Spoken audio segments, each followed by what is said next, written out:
Hey, it's me, Marky Joe, here to entertain you. Yes, it is my show. It exists. I don't know what I'm gonna do with it. Yeah. Alright, the pressure's on. I have an hour before work, and I want to churn out this video before then. Click. Nest device. So, we managed to liberate Grunia from the evil clutches of Lang, but we still need to go inside Auburn Castle, which is the castle we seized in the previous chapter, so that we can kick the shit out of Lang, because, man, the dude's been a naughty boy. He needs a spanking. But anyway, so, yeah, I mean, right here it says Lang is like a cruel guy, and who's been crueler than him? I'm sure at least 1 million people have been crueler than this guy. I mean, have you seen actual history? I recently watched a YouTube video talking about this Belgian explorer guy who, like, enslaved and murdered so many black people in Africa, and it's fucked up. Like, I'm pretty sure that guy is more cruel than Lang. This guy doesn't even come close. This guy's just a dick.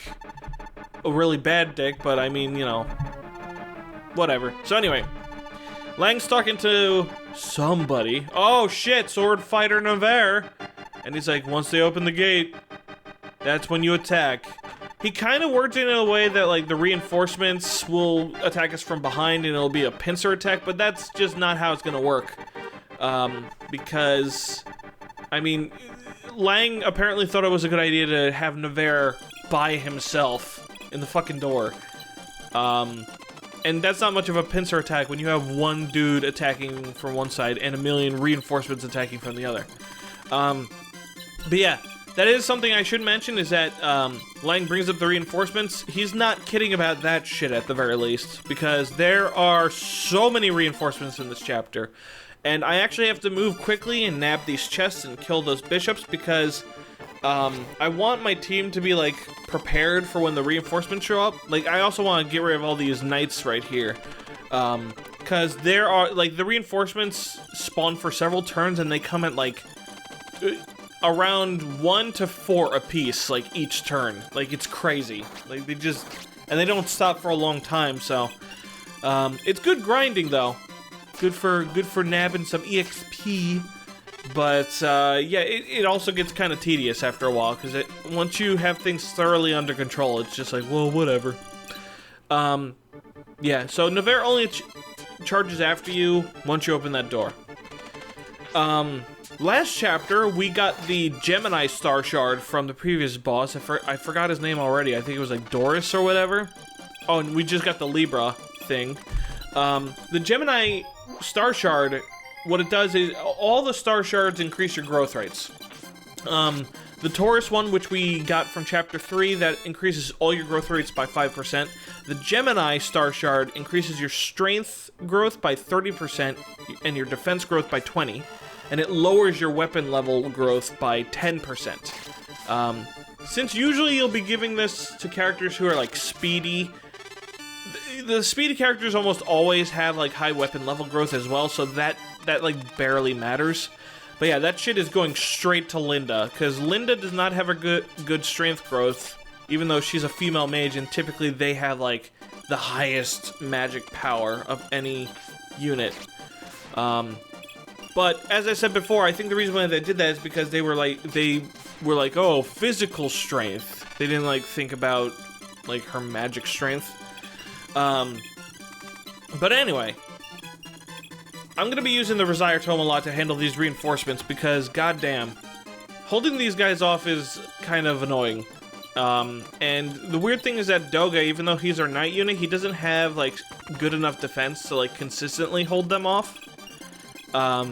And so long as you're careful with Linda, and you are careful what enemies you attack with her, or counterattack with the Resire Tome. Like, right there, she attacked an enemy with low health, and that's bad because she doesn't heal back all of her health. So if she hadn't dodged that knight attack, she probably would have died. So you have to be very careful on how you use the Resire Tome, and make sure that she never attacks an enemy who doesn't have, like, full health or whatever. Something else you're gonna be seeing a lot in this chapter is you're gonna be seeing a lot of trade chains. I enjoy doing trade chains in this game because this game's slow as fuck. And because you have the star shards and you want to optimize the stat ups you get during level ups, using trade chains is a really good idea. Because, like, you could have one dude get a level up over here with all the star shards, and then you can use a bunch of units to, like, transfer all those star shards to a unit on the opposite end of the map and have him kill dude. I feel like it encourages creativity, like, because you almost always have shitty units that you're just not going to use for anything but, you know, trade chains and shit. So, might as well have them do that, you know, kind of help build your team, make them into super juggernauts. So, I mainly, like, I want to train up Ubella more, but I think we've already done it fairly enough during this chapter, and we're also going to be getting another unit that I really want to train, and he's coming to your theater near you. Oh, I wonder who it is. Maybe it's that Navarre guy, you know? Oh, man. So, what else do I have in terms of notes? I mentioned the trade chains. I'm gonna keep my mouth shut for now, cause we're soon gonna be encountering Navarre, and you know that's gonna be some serious nonsense that we gotta deal with. It's worth noting that Linda, I have to, because of the whole nature of the Resire Tome and shit, and because I want to save abuses, every now and then I'll do a trade equip that forces her to equip the Fire Tome instead, so that she doesn't end up wasting the Resire Tome unnecessarily. Because the Fire Tome, she does about the same amount of damage with the Fire Tome, because she doubles, so it kind of builds up into the similar damage amount. But, yeah, I don't know, I lost my train of thought there. But basically, I just don't want to use up the Resire Tome too much. It's all, that door that, oh, there's Navarre, oh shit! What's with him? Why are his stats not that good? And why does he have the Aquarius Tome, which, by the way, gives you, plus 10 in strength, skill, speed, and weapon level. But yeah, the reason why I opened that door with Julian is because I was like, wait, maybe there's something in here. But the truth is that, oh, there's Navarre. Oh, it's a shame, you must die. If you fail to recruit Ricardo in the previous chapter, he'll actually show up in that jail cell down there in the southeast. I didn't know this. And, you know, I walked into that room thinking there was a secret, and then I looked it up online and was like, oh, fuck.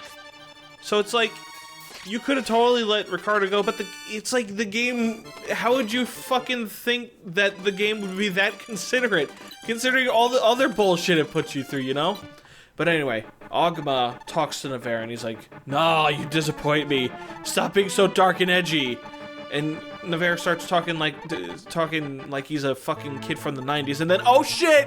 It's not Navarre, actually. It's a guy named Samto. And this guy, I fucking love this dude. I mentioned earlier that he had, like, in the previous chapter, this guy has, like, the best smile. And look at that shit! Look at it! It's amazing! Like, he's got this face like, yeah, you know, I get all the ladies. You see that girl over there? I was with her last night. What do you think of that, Ogma? Huh? And Ogma was like, yeah, I don't get any, because I have a fucking scarry face. And Sam's just like, yeah, well, I mean, you know, you remember where you got it from? You sacrificed your life so that I could get out of the arena, and then you were whipped and shit, you know, it's... Basically, the entire recruitment conversation between those two is Samto explaining Ogma's backstory. And it's just like, oh, so, wait, do we get to learn anything about Samto? And the game's just like, yeah. What? You know, that pretty boys don't have it easy. Oh, snap! That's actually Samto's death quote, as he says, pretty boys don't have it easy, which I think is so amusing. But yeah, like, here is where I'm gonna especially use the fuck out of trade chaining, because I'm gonna train up Samto, whether you like it or not, viewer. Oh man, I'm giving my viewers a sass. You better unsubscribe and, like, you know, shit talk me in the comments. Oh man, look, Sirius is actually doing something. Oh, and for some reason I attacked this bishop with Ubel, even though Ubel can't actually damage him. I don't know why the heck I did that, but it doesn't matter. We have Samto! Samto is the fucking man, dude. Look at that shit. Look at the way he jumps around and does the slashy slash. That dude is made out of the business. I would not fuck with that guy. Unless I was fucking that guy. I mean, I'd fuck the shit out of him. Not really. I'm not gay. But actually, that's a little fun fact. Any of you who know about the Kinsey scale will, like, there's like a scale. If like 0 means straight and 7 means like 100% gay, and like in the middle means you're bisexual. I took it and I got a 1. So I'm straight, and every now and then, incidentally, I'm gay, depending on, like, I guess how girly or, you know, girly the guy is. Cause like, there's some guys I find hot that but you know what? This is maybe too much information. That's what happens when I run out of shit to say, though. It's worth noting those soldiers have 6 moves, so I guess they're considered like a promoted class or something. Cause, oh wait, no, that's like the general move of most units, come to think of it. So never mind.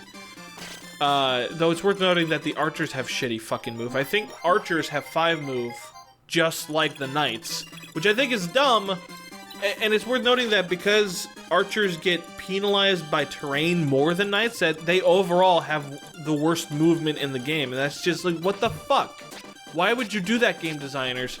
Like, they're not even, like, heavily armored or anything. They just have a big-ass fucking bow. They don't even have that good defense or anything. Like, it doesn't make any goddamn sense. It's fucking dumb! Ah! Anyway, enough over-the-top anger. Let's watch Doga do more poking. I hadn't realized this, but Doga had he was, like, super high level, and by the end of the chapter, I get him to level 20 and I promote him, and holy fuck, I was like amazed at the stats he ended up with. But the thing is that we don't get the Gradius or the Gradivis until like near the very end of the game, which fucking sucks.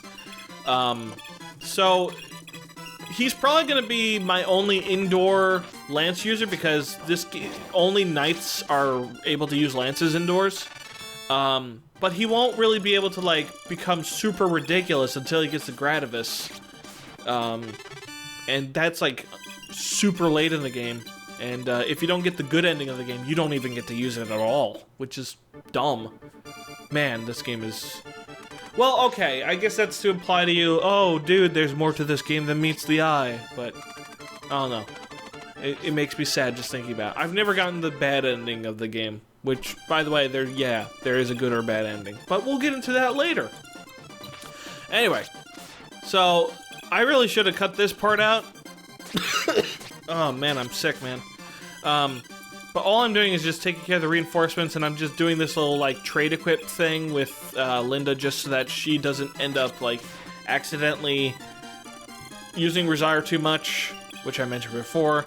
And here, what I'm gonna be doing is, like at some point, I'm gonna set up a trade chain to get all the stat up star shards over to Samto, and then Samto's just gonna have a fucking ball with all these knights. Which, by the way, kill him in 2 hits, so I have to take my fucking time, which is dumb and annoying. Oh, so sad. So sad. Bye-bye. I don't know. Yeah, so Yumina, using her, whatever. Fuck, man. 10 minutes. 10 minutes, and I still gotta do this shit. Oh, boy. So I guess I'll talk more about the gay thing. Okay, so there are some characters in the Fire Emblem series that are male that I would just, like, drop my fucking pants for. One of them is Takame from, Fire Emblem Fates. That guy, there's something about him, he's such a fucking moe blob. You know, he's so adorable, and I like long hair, and his hair is really long, and I'm just like, well, you know, I wouldn't, but here's the thing, is that whenever the D is involved, I just can't handle it. Like, that's where the gayness in me ends. Like, I can picture doing other things with them that are, you know, of a sexual implication, but once the D gets involved, it's just a fucking bummer for me. I guess I wouldn't fuck Samto though. I don't know. He's not girly enough for me. But anyway. Oh yeah, Samto sucks ass, by the way. His stats are like garbage. Like once I recruited him, I compared his stats to Ogma, and Ogma is like a fucking Eiffel Tower to Samto's like suburban house. That's how bad it is. So now I have to train up this loser into something respectable. Not that easy. Basically, you need to find opportunities of when to use Samto. Like, you have to find safe areas where you can just abuse the star shards, just to get him up to snuff with the stats, you know. In a previous playthrough, I actually got him to like max out quite a few stats, and he was definitely one of my best units.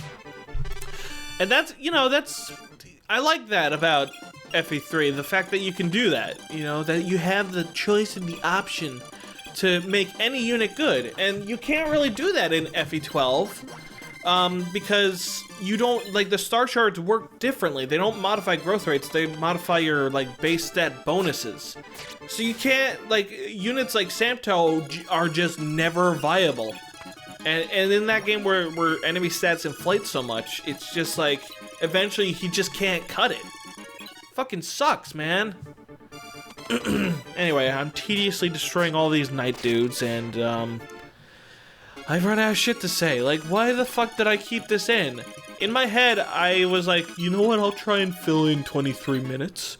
And that's just not working out, man. I guess I should stop complaining about it. What else can I talk about?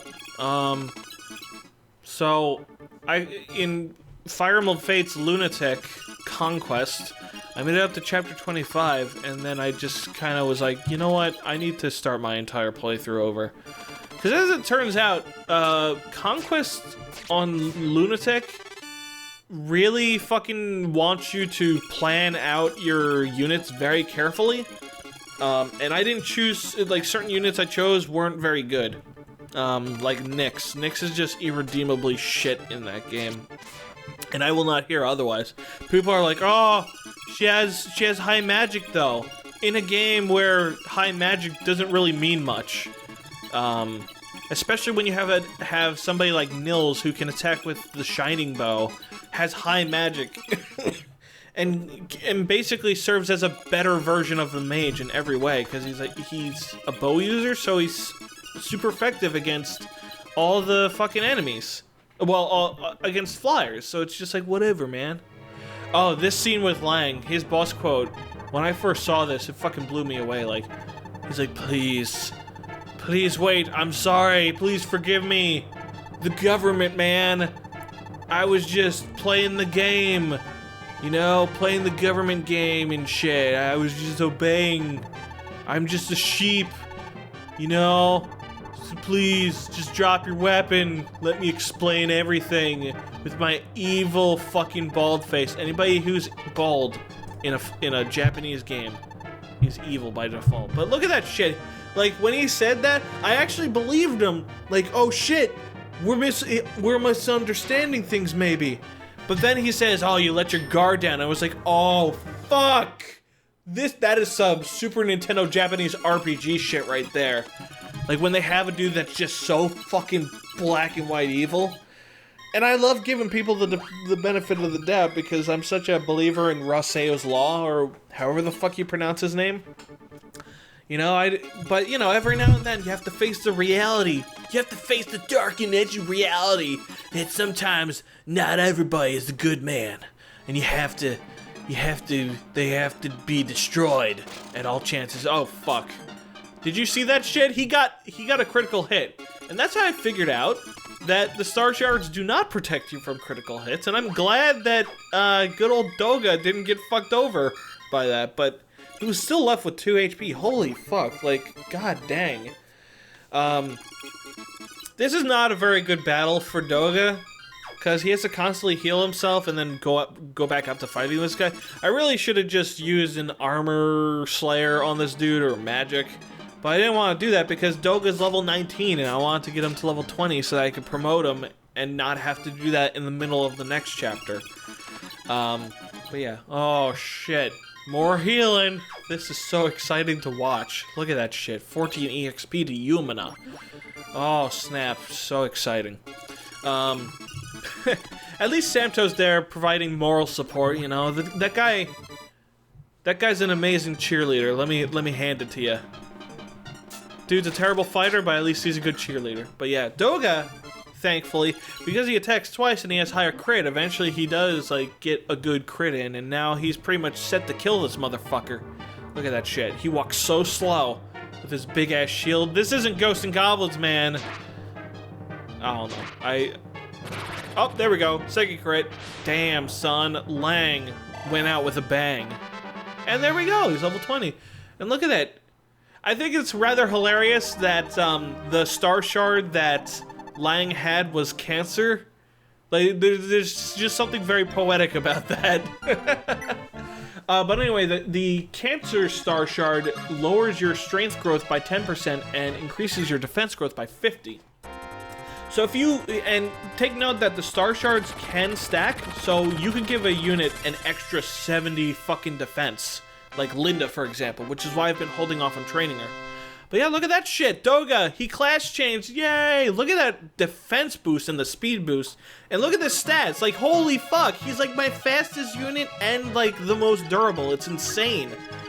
Like, holy fuck. The promotion gains that generals get are kind of insane. Okay. And finally, oh my god, thank god, the fucking commentary's over. So yeah, we find Wendell. And we tell him, dude, why the fuck did you get a house over in the most bandit-infested beach ever? And Wendell's like, I don't fucking know. Like, I thought I could redeem those guys, because, you know, I'm a bishop. I'm a good man. I can show them the light. But no, that didn't happen. It just made things worse. And it made them all, like, they used their religious views to destroy others. Like, they used it as a tool. Because all religion is bad, man. Ugh. Yeah, you know, it's the fucking 15-year-old high school kid saying religion's bad because yeah. Anyway, so Wendell's like, yeah, so the world's fucking up, and I wanted to get the star orb and all the other 4 orbs, but the star orb shattered, and now I have to collect them again. Will you help me do this shit? And Marth's like, well, I mean, you know, might as well. We're trying to save our country and shit and stop good old Hardin, but, you know, if we find any star shards along the way, we'll just pick them up and, you know, we'll use some crazy glue. I don't fucking know. I don't know how they put them all back together, but, yeah. So Marth's like, yeah, dude, we have the star shards. I mean, we have a similar goal. So let's just team up and shit, man. And Wendell, with his wise white eyebrows, is like, I don't know what the fuck is wrong with me, people.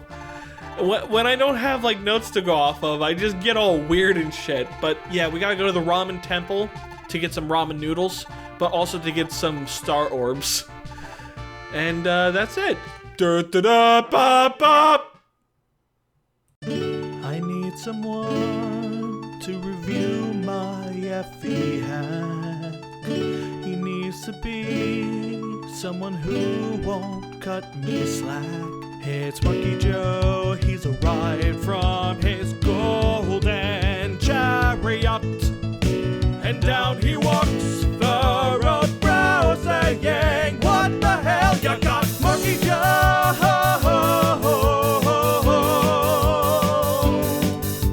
These ambush bombs just don't do it for me in this